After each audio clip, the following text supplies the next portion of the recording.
नमस्कार, आपका स्वागत है आपके अपने YouTube चैनल एक कहानी रमा की जुबानी में। जैसा कि आप जानते हैं कि मैं हर सप्ताह एक कहानी या कविता पढ़ती हूं, तो उसी श्रृंखला को आगे बढ़ाते हुए आज मैं अरुणा जेठवानी की कहानी कोख लेकर उपस्थित हूं। तो आइए सुनते हैं कहानी कोख। यह उसका आखिरी बार मनाली जाना था। मनाली एक पड़ाव था जो वह पिछले 18 साल से टालती आ रही थी, पर आज हालात और थे। उसकी शादी हो चुकी थी और उसे 6 माह का गर्भ था। इन पिछले 6 महीनों में बहुत सारा पानी भावनाओं के पुल तले बह गया था और वह अपने पिता के साथ मनाली पहुंची थी, यूं कहें कि अपनी मां के घर। ऐसा नहीं है कि विगत काल की कड़वाहटें लुप्त हो गई हैं और ऐसा भी नहीं है कि उसके जख्म अब सूख गए हैं, पर आज वह हर चीज बिल्कुल अलग नजरिए से देख सकती थी। अचानक होटल ब्यास की बालकनी में खड़े सोनिया अपने बचपन की आवाजें अपने आसपास गूंजते सुन सकती थी। मैं अम्मा के पास कभी नहीं जाऊंगी, मैं उस अंकल के साथ कभी नहीं जाऊंगी, मैं दोनों से नफरत करती हूं। वह अपने भीतर जहर लिए फिर रही थी। जैसे ही उसने अपने बचपन की भावनाओं, कटु अनुभवों पर तवज्जो दी, तो गरजती ब्यास नदी के बहाव की ओर उसका ध्यान गया। वह चक्करदार घुमाव के साथ छलकती, पटकती, कंपकपाती पहाड़ी स्थानों से शोर मचाती बिल्लौर से चमकते पत्थर से हिमपात को साथ लिए बेअंत आनंद उल्लास से गुनगुनाते हुए आगे बढ़ती रही थी। प्यारी सोनिया, क्या तुम तैयार हो? काका का ट्रक किसी भी पल यहां आ सकता है तुम्हें ले जाने के लिए। सैम मुंचिस, उसके पिता ने अपने कमरे से आवाज दी। सोनिया झटके से अपने ख्यालों की कैद से निकली। उसने एक भेड़ को नदी के उस पार ठंड से कंपकपाते हुए देखा।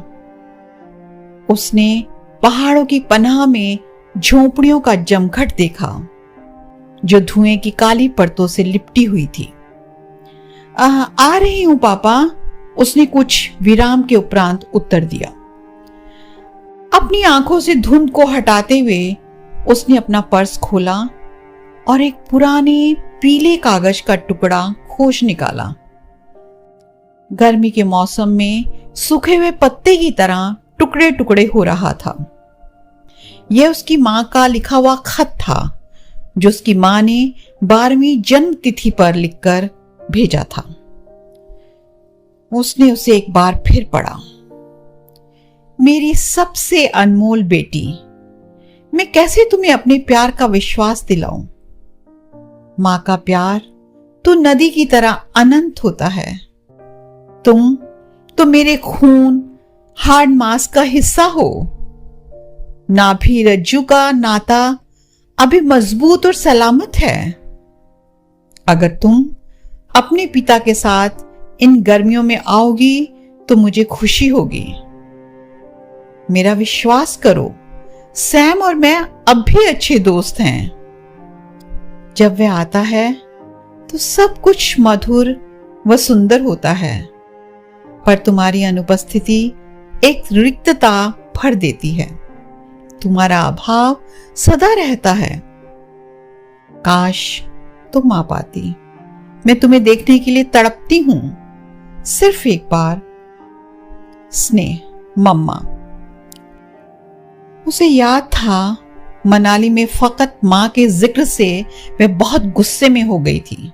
वे चीखी थी। उसने आईने तोड़ दिए। उसने दीवारों को भी अपने बेलगाम गुस्से में मारा।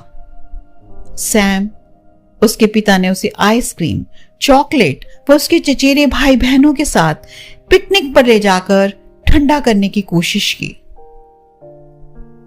सोना, मेरी बच्ची, उसके पिता सैम ने फिर आवाज दी। झटके से उसे जैसे होश आया और उसे एहसास हुआ कि वह अभी तक चित्र को थामे हुए थी। हिमपात की हल्की सी परत उसके शरीर पर थी और हवाएं भी बर्फ की तरह ठंडी थी। वे गर्म कमरे की ओर मुड़ी। उसके पिता अभी भी बासी अखबार पढ़ रहे थे जो उन्होंने रेलगाड़ी में खरीदा था। उसने अपने पांव झटके, अपने ऊनी मफरल को गले के इर्द गिर्द तंग किया और उसने विस्की के आखिरी पैक को समाप्त किया। ट्रक किसी भी समय आ सकता है, उसने कनखियों से उसकी ओर देखते हुए कहा। उसने अपने होठों को बंद कर लिया। सोनिया, अब तुम मुझे शर्मिंदा मत करना। एक छिपा हुआ डर उसकी आंखों से जाहिर था। प्रिय सोनिया, तुमने वादा किया था कि तुम पीछे नहीं हटोगी। तुम्हारी मम्मा बेसब्री से तुम्हारा इंतजार कर रही है। वह आंसुओं के बीच मुस्कुराने की कोशिश कर रहा था। नहीं पापा, कभी नहीं। ऐसा कहते हुए उसने अपनी बाहें सैम के इर्द गिर्द लपेटी और उसे चूम लिया। पापा, मैं मम्मा से मिलना चाहती हूं। मैं निश्चित थी उससे। उसने शब्दों को अपने भीतर जब्त करते हुए कहा। सैम ने उसकी आंखों में देखा। सोनिया, तुमने कभी एक बार भी यह नहीं पूछा कि क्यों मैंने तुम्हारी मां डॉली को काका के साथ शादी करने दी? यह सवाल था जो पापा ने कल रात ट्रेन में भी उससे किया था। उसने अपने कंधे उचकाकर अपना ध्यान सरसों के खेतों की ओर कर दिया जो रेलगाड़ी से पीछे की ओर भागते नजर आ रहे थे। उसने अपना ध्यान हिमाचल प्रदेश के खंडहरों पर, समाधि स्तंभ पर, पहाड़ी पर, मंदिर और बर्फ से ढके पहाड़ों पर गोधूल की किरणों में लगा दिया। यह निर्णय इतना आसान नहीं था, सैम ने उसका हाथ दबाते हुए कहा। पर जिस दिन मुझे एहसास हुआ कि तुम्हारी मां काका से प्यार करती है, मैंने उसे जाने दिया। वह उसका पहला प्यार था, उसका हक पहले था। सोना को इस बात की जानकारी थी कि उसकी मां का किसी रूपवान नौजवान के साथ प्रेम था जो भेड़ों के कृषि फार्म के बारे में पढ़ने ऑस्ट्रेलिया चला गया था। वह 5 साल से अधिक वहां रहा। इसी दौरान डॉली के वृद्ध दादा दादी ने उसे सैम के साथ शादी करने के लिए मजबूर किया, पर पहले प्यार का यह तर्क और उसका दावा करना उसके गले के नीचे नहीं उतर रहा था।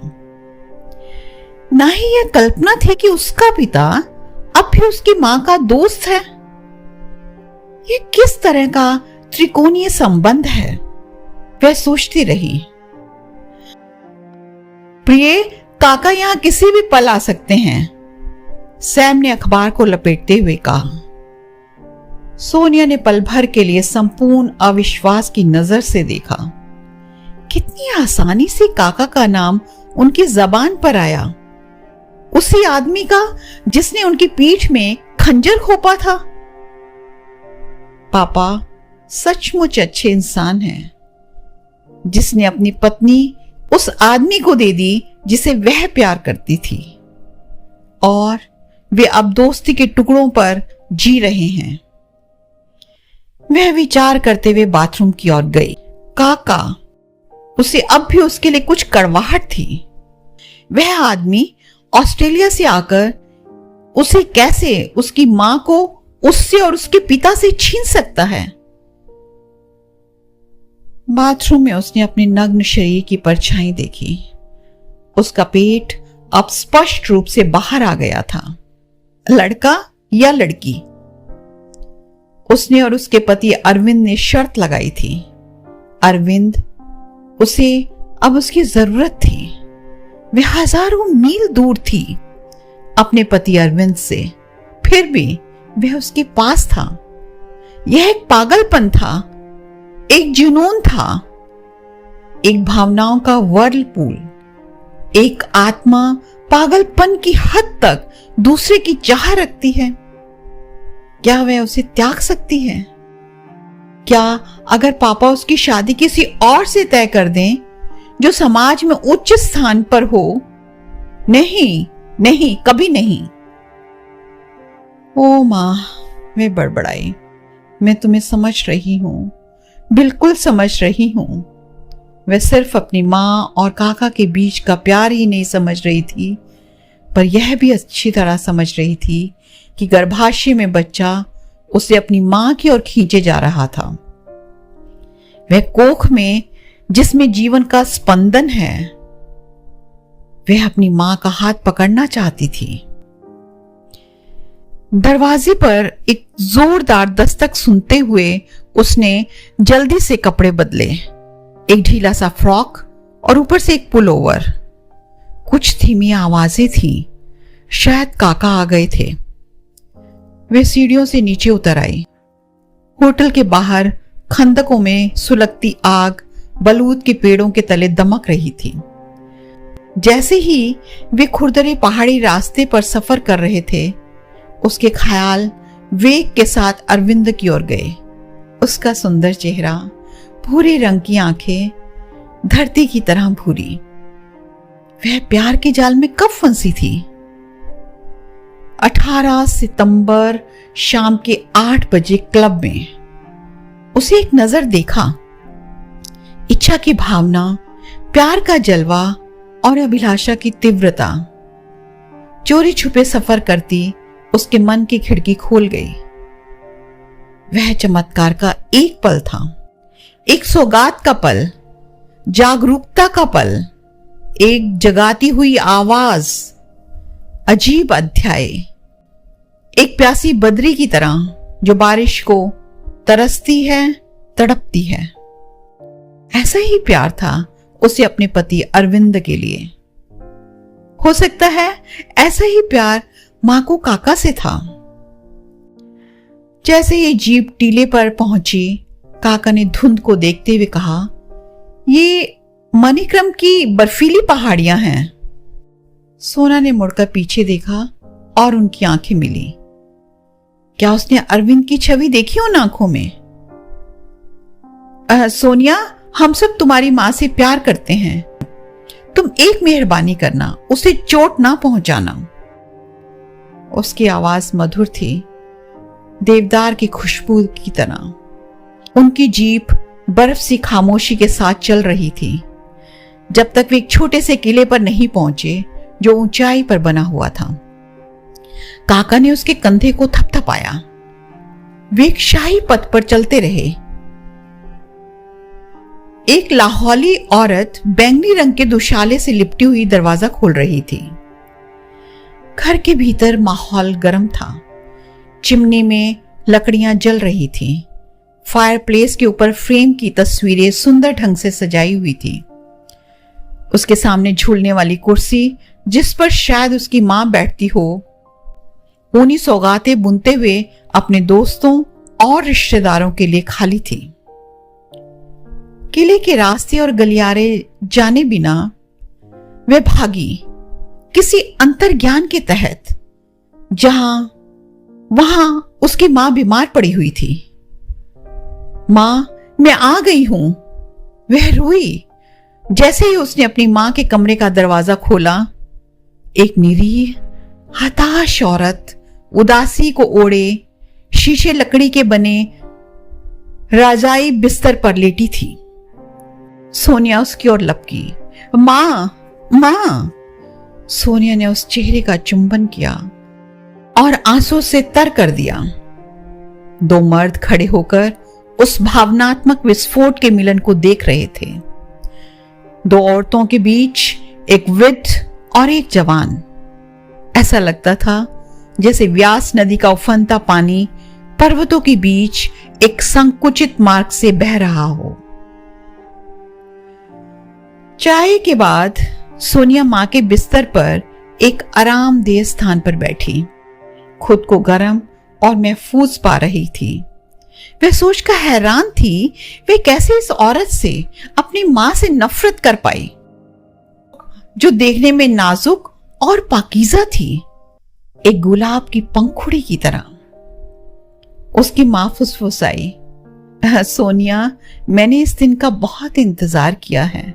मुझे पता था कि तुम किसी दिन जब खुद प्यार करने लगोगी तो तुम समझ पाओगी कि इसकी शक्ति क्या है। प्रिय, क्या तुम प्यार के बारे में बहुत ही अनोखा अद्वितीय सच जानती हो? उसकी मां ने पूछा। हाँ मम्मा, एक प्यार की चिंगारी दूसरे को प्रज्वलित करती है। और उसने अपनी मां को फिर से चूम लिया। पेट के भीतर बच्चे ने उसे जोर से लात मारी। आओ सोनिया, चलो हम सैर करें पिछवाड़े के जंगल में, काका ने कहा और सोनिया को किले के पिछवाड़े का रास्ता दिखाने लगे। सैम और डॉली कमरे में रह गए, चाय की चुस्कियां लेते हुए और एक दूसरे की ओर देखकर मुस्कुराते हुए। उन्हें खुशी थी कि उनकी बेटी का अब मां से मिलन हो गया है। यह पुनर्मिलन दिलों को नम करता रहा और बीते बरसों की धूल को साफ करता रहा। पिछवाड़े में देवदार के पेड़ों का एक घना जंगल सा था। 18 देवदार के पेड़ अलग अलग उम्र के एक करामाती कोलाज बनकर प्यार का इजहार कर रहे थे। मनाली की बर्फीली ढाल पर, हां, प्यार का कोलाज, क्योंकि हर एक पेड़ पर सोनिया के जन्म की तारीख टंगी हुई थी। सोनिया को विश्वास नहीं हो रहा था वे भीतर गहराई तक इस प्यार की आंच को महसूस कर रही थी। उसकी आंखें तर थी। हर साल उसकी मां ने एक पेड़ लगवाया था, देवनार का पेड़, उसके प्यार का तोहफा, उसके जन्मदिन का उत्सव मनाने के लिए, जब बेटी मां से मीलों दूर थी। वह बेटी जिसने अपने बचकाने बर्ताव व गुस्से से फासले पैदा किए थे, वही फासले कोख में पनप रही नन्ही जान ने इतनी सुंदरता से पाट लिए। तो ये थी कहानी। उम्मीद है आपको पसंद आई होगी। अगर पसंद आई हो तो इसे लाइक शेयर जरूर करें और चैनल भी सब्सक्राइब करना न भूलें। तो मिलते हैं अगले सप्ताह एक नई कहानी या कविता के साथ। तब तक के लिए दीजिए आज्ञा और अपना रखिए ढेर सारा ख्याल।